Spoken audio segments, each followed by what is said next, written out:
Sicuramente vado a votare per l'Unione. Ho cominciato a votare nel 1979, siamo al quinto tentativo e io sono e resto unionista. È un voto convinto e in piena coerenza con quanto già espresso nelle precedenti consultazioni, quello annunciato dal consigliere comunale Maurizio Crovato per il referendum del 1° dicembre.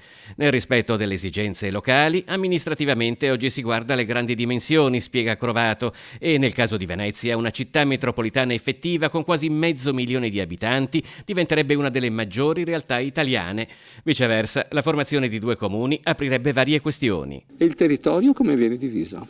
Se i Margherini, se Marghera vota la fedeltà, chiamiamola così, a Venezia, la Serenissima, e il territorio?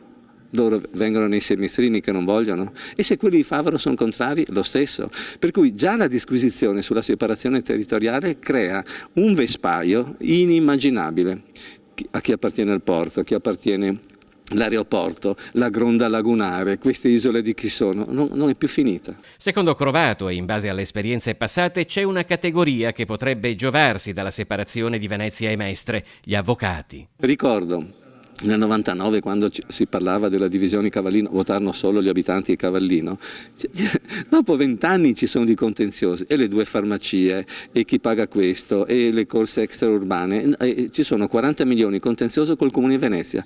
Cosa succederà tra Mestre? Non voglio fare il terrorista, ma sicuramente andremo a far vivere avvocati e avvocature civiche per minimo 2 secoli.